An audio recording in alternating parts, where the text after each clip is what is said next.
एक फार्मर लड़का एक ऐसी लड़की से प्यार कर बैठा जिसके साथ एक रात बिताने के लिए लोग अपना सब कुछ दांव पे लगा देते हैं। जिसे मिल जाए वो अपने आप को दुनिया का सबसे लकी इंसान समझता है। पर एक दिन ये सिंपल सा लड़का उस लड़की को अपने साथ घर ले जाता है और जो कुछ दोनों मिलके करते हैं वो आज की कहानी में खुलने वाला है। स्टोरी बिगिंस इन 1850 कैलिफोर्निया के एक छोटे से टाउन रॉकीज में। यहाँ हम मिलते हैं एंजल से, एक लड़की जिसके हुस्न का पूरा शहर दीवाना है। उसके साथ रात बिताने के लिए लोग लॉटरी में हिस्सा लेते हैं और जिसका नंबर लग जाए वो समझता है जैसे कोई ट्रॉफी मिल गई हो। एंजल बाहर से कितनी भी स्ट्रॉन्ग दिखे, अंदर से वो टूटी हुई और मजबूर होती है। उसके फ्लैशबैक में हमें दिखाई देता है उसका बचपन, जब वो अपनी माना के साथ रहती थी। सिंपल सी खुशी भरी जिंदगी। एक दिन उसका बाप एलेक्स पहली बार मिलने आता है, पर उसकी आमद किसी ब्लेसिंग से कम नहीं बल्कि एक इमोशन थप्पड़ होती है। एंजल को रूम से बाहर भेज के एलेक्स ना से कहता है, मैं तुमसे कभी शादी नहीं करूंगा। मैंने पहले ही कहा था मुझे यह बच्चा नहीं चाहिए था, ये इलेजिटिमेट है। एंजल ये सब दरवाजे के पीछे से सुन लेती है। वो टूट जाती है और छुप के रोती है, ना उससे संभालती है और कहती है ये सब तेरी गलती नहीं है। मेरी दुनिया में सबसे ज्यादा अगर मुझे किसी से प्यार है तो वो तू है। पर कुछ दिनों बाद एलेक्स का लेटर आता है जिसमें वो कह देता है कि उसने घर बेच दिया है और कभी उनसे वापस नहीं मिलेगा। मजबूर होकर ना एंजल को लेके घर छोड़ देती है। जिंदा रहने के लिए ना एक ज्वेलर जॉन के पास जाती है अपने ज्वेलरी बेचने। पर जॉन उससे बताता है कि ज्वेलरी नकली है। फिर एक ठंडे लेकिन क्रीपी अंदाज में कहता है, तुम खुद एक काम की चीज हो, मेरे साथ काम करो, पैसा और रहने को जगह दोनों मिलेगा। मजबूर ना मान जाती है, पर जॉन उसका शोषण करता है। पहले उसके साथ फिजिकल होता है, फिर उससे काम करवाता है। कुछ वक्त बाद ना बीमार पड़ जाती है और एक दिन मर जाती है। एंजल अकेली पड़ जाती है दुनिया के बीच में बिना किसी सपोर्ट के। अब कहानी वापस प्रेजेंट में आती है जहां हम मिलते हैं माइकल से। एक यंग फार्मर, रिलीजियस और सिंसियर, अपनी खेती खुद करता है, रोज चर्च जाके दुआ मांगता है। एक शाम वो दुआ करता है कि उससे एक ऐसी लाइफ पार्टनर मिले जो उससे सच्चा प्यार करे और कभी न छोड़े। उसी शाम माइकल शहर जाता है अपने क्रॉप्स बेचने और तभी उसकी नजर पड़ती है एंजल पर जो वॉक पर निकली होती है। बस एक नजर में वो फिदा हो जाता है। वो अपने फ्रेंड से पूछता है ये लड़की कौन है। फ्रेंड बताता है ये एंजल है, शहर की सबसे खूबसूरत और महंगी लड़की। लोग लाइन में लगते हैं सिर्फ एक रात के लिए। माइकल थोड़ा डिस्टर्ब्ड होता है ये सब सुन के, पर वो डिसाइड करता है कि वो उसका पास्ट नहीं उसका दिल देखेगा। उस रात जब एंजल अपना काम खत्म करती है,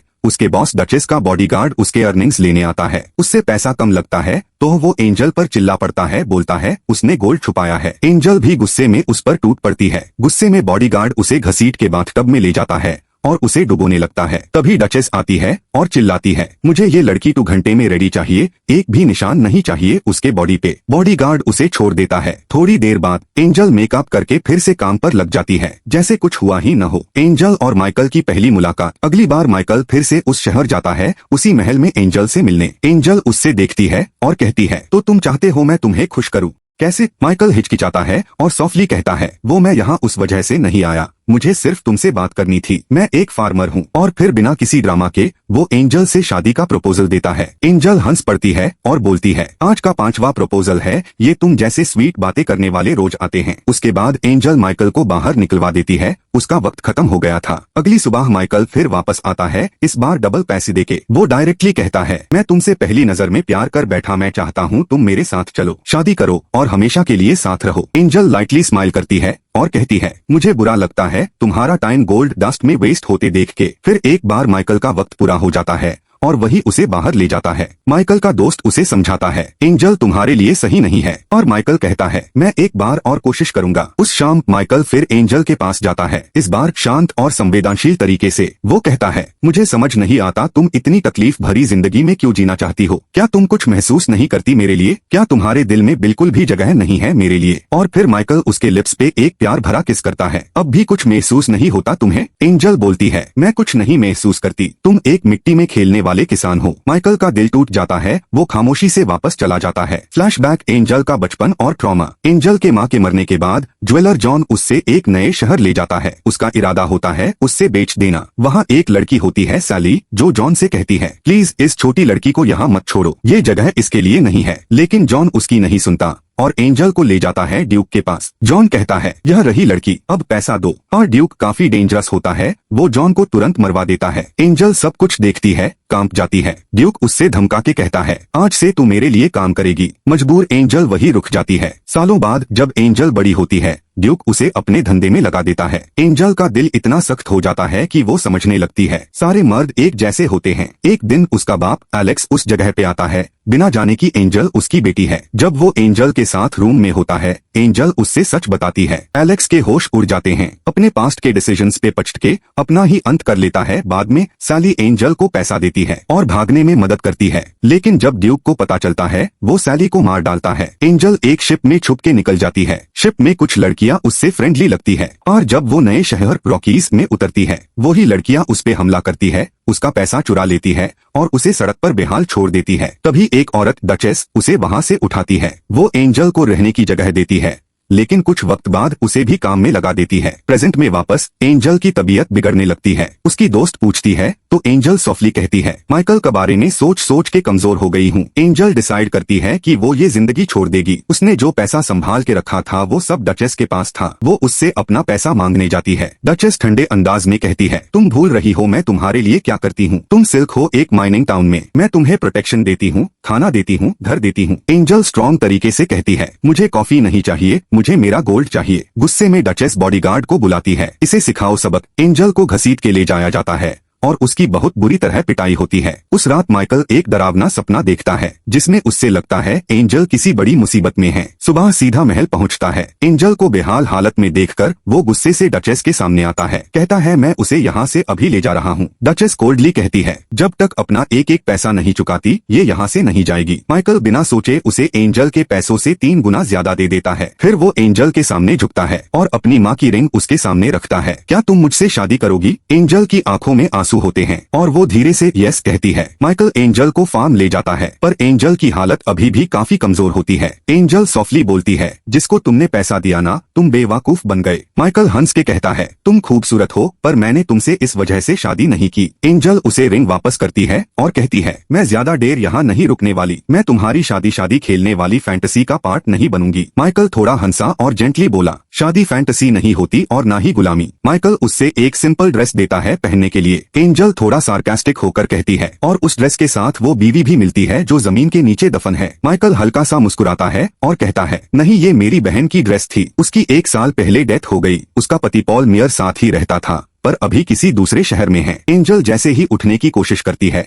उसका कमजोर जिस्म संभल नहीं पाता, वो बेहोश हो जाती है। माइकल तुरंत उसे संभालता है। अगले 3 हफ्तों तक माइकल उसकी देखभाल करता है, दिन रात बिना किसी शिकायत के। एक रात माइकल एंजल के रूम में आता है, बस चेक करने के लिए। एंजल उसे देखती है, उससे पास बुलाती है, फिर धीरे से कहती है, अब वक्त आ गया है तुम्हारा उधार चुकाने का। उसकी बातों में एक जज्बात छुपा होता है, जैसे वो अपने जिस्म से डेट चुकाना चाहती हो। पर माइकल तुरंत पीछे हट जाता है। मैंने तुम्हें इसलिए नहीं बचाया था कि मुझे कुछ चाहिए था उसके बदले में। जो मेरे दिल में तुम्हारे लिए है, मैं चाहता हूँ तुम भी वही महसूस करो। तब तक मैं तुम्हारे करीब भी नहीं आऊंगा। अगली सुबह एंजल फार्म पे आती है और कहती है, बीवी वाला रोल मेरे बस का नहीं है, पर जब तक तुम्हारा उधार चुका नहीं देती, मैं यह नाटक निभा लूंगी। माइकल हल्का सा मुस्कुराता है और उससे फार्म लाइफ सिखाना शुरू करता है, एग्स कलेक्ट करना, चिकन्स को संभालना, फिशिंग करना। धीरे धीरे एंजल उस लाइफ में घुलने लगती है। शहर की चमक धमक से दूर एक सुकून मिलता है उसे। एक रात उसे जगाता है, चलो बूट्स पहनो, हम वॉक पे जा रहे हैं। एंजल हैरान होती है, यह रात के बीच में कहाँ ले जा रहे हो मुझे? माइकल कहता है, क्या तुम इतनी डरपोक हो एंजल? वो उससे एक हिल टॉप पे ले जाता है। आसमान से निकलती रोशनी, एक खूबसूरत सनराइज। ये जिंदगी है जो मैं तुम्हें देना चाहता हूँ। रंगों से भरी हुई एक नई सुबह। एंजल की आंखों में आंसू आ जाते हैं। वो कहती है, अगर तुम मेरी आधी जिंदगी जानते तो तुम मुझे वापस बेच देते। माइकल कहता है, तुमने वो जिंदगी चुनी नहीं थी, वो तुम पर थोपी गई थी। एंजल उसे किस करती है। उस रात वो दोनों करीब आते हैं, पहली बार बिना किसी मजबूरी के। अगली सुबह माइकल का जीजा पॉल वापस फार्म पे आता है। माइकल खुशी खुशी बताता है, मैं शादी कर चुका हूँ। वो एंजल से मिलवाता है। पॉल जैसे ही एंजल को देखता है,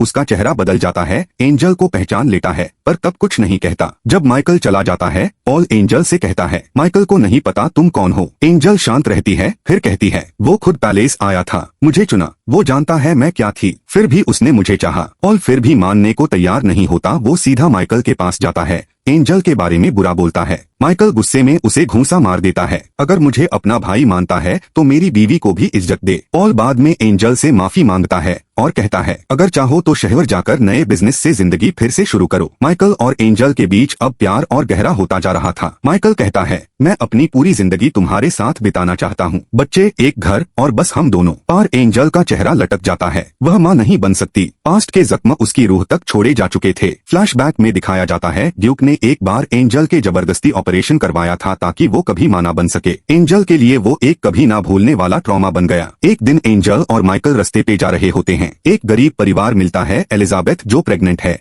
और उनका कोई ठिकाना नहीं। माइकल और एंजल उन्हें घर बुला लेते हैं। उस परिवार की बड़ी बेटी मेरी और एंजल की दोस्ती हो जाती है। मेरी यूज प्यार से पूछती है आप और माइकल कैसे मिले। एंजल उससे अपना पास्ट बताती है और एंजल का जज्बा उसके दिल को छू जाता है। एलिजाबेथ को बेटा होता है। मेरी और माइकल उसका ध्यान रखते हैं। एंजल देखकर कहती है मेरी तुमसे और माइकल से अच्छी जोड़ी कोई नहीं हो सकती। माइकल तुरंत कहता है एंजल मैं सिर्फ तुमसे प्यार करता हूँ, मेरी या कोई और कभी तुम्हारी जगह नहीं ले सकता। एंजल फिर कॉन्फेस करती है मैं कभी मां नहीं बन सकती। माइकल उसे गले लगाता है तुम चाहे जैसी भी जिंदगी जी चुकी हो, मेरा प्यार कभी कम नहीं होगा। एंजल फिर भी दर्द में है, उसे लगता है वो माइकल के लायक नहीं। एक रात वो कहती है मुझे उसी जगह ले चलो जहां हमने सनराइज देखा था। माइकल उससे ले जाता है, एक खूबसूरत सनसेट। एंजल उस मोमेंट को महसूस करती है और उस रात दोनों एक और बार करीब आते हैं। अगली सुबह एंजल एक लेटर लिखती है, माइकल की रिंग उसमें रखकर मेरी के पास छोड़ देती है। वो एक आदमी के साथ शहर चली जाती है। लेटर में लिखा होता है माइकल और मेरी एक परफेक्ट जोड़ी बन सकते हैं, मैं तुम्हारे लायक नहीं हूँ। मेरी जब लेटर माइकल को दिखाती है वो कहता है मैं अपना सब कुछ दे चुका हूँ उसे, अब फैसला उसका है। एंजल शहर के एक होटल में काम शुरू करती है, एक छोटी सी नौकरी बस खाने और रहने के लिए। पर उसी दिन ड्यूक का आदमी उससे देख लेता है। उसी रात होटल में आग लग जाती है। सुबह राख के ढेर से कुछ बचाव कर रही होती है, तब ड्यूक सामने आता है। वो कहता है चलो मेरे साथ। एंजल कहती है तुम मुझे मजबूर नहीं कर सकते। ड्यूक मुस्कुराता है वो होटल जलाने वाला मैं ही था, अगर नहीं चली साथ तो होटल के मालिक को भी मार डालूंगा। मजबूरी में एंजल वापस उसके साथ जाती है। वहाँ वो देखती है दो छोटी लड़कियाँ उसी तरह से बंदी बनी हुई है जैसे एंजल हुआ करती थी। उसका खून खोल उठता है। वो चीख कर कहती है अब बड़ी औरतें संभल नहीं पाती तुमसे, इसलिए छोटी बच्चियों को टॉर्चर करते हो। ड्यूक कहता है अगर किसी को कुछ बताया तो तुझे मार डालूंगा, अब तैयार हो जा, लोगों के सामने तुम्हें दिखाना है। एंजल अब पहली बार दिल से दुआ करती है भगवान अगर तू सच में है तो हिम्मत दे मुझे ताकि मैं इन बच्चियों को बचा सकूं। स्टेज पे जाने के बाद ड्यूक एंजल को लोगों के सामने दिखाता है। एंजल सबके सामने सच बोलती है ये आदमी छोटी लड़कियों को टॉर्चर करता है, मैं भी उसकी एक विक्टिम थी। ड्यूक चीखता है ये सब झूठ बोल रही है। ड्यूक गुस्से से लाल हो जाता है। सबके सामने बेइज्जत होने के बाद वो एंजल को पकड़ता है और उससे खींचता हुआ स्टेज के पीछे ले जाता है। एक छोटी सी अंधेरी रूम में उसके हाथ में छुरा होता है। इरादा साफ था एंजल को हमेशा के लिए खत्म कर देना, पर जैसे ही वो वार करने जाता है उसी के एक आदमी ने जो सालों से ड्यूक का जुल्म सह रहा था आगे बढ़कर ड्यूक को जोर से धक्का दे दिया। ये तेरी आखिरी हद थी। वो आदमी धीरे से एंजल के कान में कहता है भाग जाओ अभी। एक पल भी नहीं गवाती वह दौड़ती है सीधे उस कमरे की तरफ जहाँ दो छोटी बच्चियां बंद थी। वो उनका हाथ पकड़ती है चलो तुम लोग अब आजाद हो। एंजल उन दो बच्चियों के साथ पैलेस के रास्तों से भाग जाती है। स्टेज के सामने सब लोग अब एंजल की सच्चाई सुन चुके थे। गुस्सा, दुख और गिल्ट से भरे लोग ड्यूक के खिलाफ खड़े हो जाते हैं। ड्यूक भागने की कोशिश करता है पर अब देर हो चुकी थी। लोग उससे घेर लेते हैं, पकड़ लेते हैं और जहां उसने सालों तक औरतों का सौदा किया वही उसे पेड़ से लटकाकर इंसाफ कर देते हैं। 3 साल बाद एक नए शहर की सड़क पर पॉल चलते चलते रुक जाता है। उसकी नजर एक जाने पहचाने चेहरे पर पड़ती है। वो उसके पीछे जाता है। एंजल एक बड़ी बिल्डिंग के अंदर जा रही होती है जहां बाहर लिखा होता है home and school for girls. Paul अंदर जाता है। एंजल उससे मिलती है। पॉल हैरान होकर पूछता है यह सब क्या है। एंजल हल्की सी मुस्कुराहट के साथ कहती है ये उन लड़कियों के लिए है जो कभी मेरी तरह थी, जिन्हें जिंदगी ने तोड़ दिया था, पर मैं उन्हें एक नई शुरुआत देना चाहती हूँ। पॉल के चेहरे पे गर्व भरी मुस्कुराहट आ जाती है। फिर वो थोड़ा झिझक के पूछता है माइकल और मेरी। एंजल चुप हो जाती है, आंखों में एक उदासी सी आज भी छुपी है। पॉल धीरे से कहता है मेरी अब मेरी पत्नी है और वो माँ बनने वाली है। एंजल के सरप्राइज का जवाब देता है हाँ, माइकल ने कभी मेरी को उस नजर से देखा ही नहीं। तुम सोचती रही कि वो मेरी के साथ खुश होगा, पर उसके लिए वो सिर्फ बहन थी। वो रुक कर कहता है एंजल वो अब भी तुम्हारा इंतजार कर रहा है। पॉल जाते जाते एक बात और कहता है मैं शाम 4 बजे निकल रहा हूँ, अगर मन करे तो चलना मेरे साथ। Scene shift Michael's farm. Michael जमीन में हल चला रहा होता है, पसीने से भीग चुका है पर आंखों में एक अधूरा सा इंतजार छुपा होता है। तभी वो रुकता है। दूर से एक सिलहावट आती है, एक औरत। जैसे ही वो करीब आती है माइकल की सांस रुक जाती है। वो एंजल थी। एंजल उसके सामने आके खड़ी होती है, फिर पहली बार अपना असली नाम बताती है। मेरा असली नाम सारा है। माइकल के चेहरे पर एक गहरा सुकून आता है। वो धीरे से कहता है, जो कुछ भी हुआ, हर मोड़, हर जख्म, सब कुछ सिर्फ इस एक पल तक लाने के लिए था। वो अपनी जेब से एक पुरानी छोटी बॉक्स निकालता है, उसकी माँ की रिंग, जो एंजल ने कब की छोड़ दी थी पर माइकल ने संभाल के रखी थी। माइकल वो रिंग उसके हाथ में रखता है। एंजल के आंखों में आंसू आ जाते हैं। इस बार वो नहीं भागती, इस बार उसने प्यार को चुन लिया। फाइनल सीन, माइकल और सारा एंजल एक साथ खेतों में काम कर रहे हैं। दो छोटी लड़कियां उनके साथ खेल रही है, वो ही जिनको एंजल ने बचाया था। जिंदगी जो कभी सिर्फ अंधेरा थी, अब रोशनी से भरी है। और कहानी जो दर्द से शुरू हुई थी, अब प्यार पे खत्म होती है। लाइक करो अगर तुमने भी कभी टॉक्सिक लव सर्वाइव किया हो। सब्सक्राइब करो वरना तुम्हारा भी हैप्पी एंडिंग कोई और लिखेगा।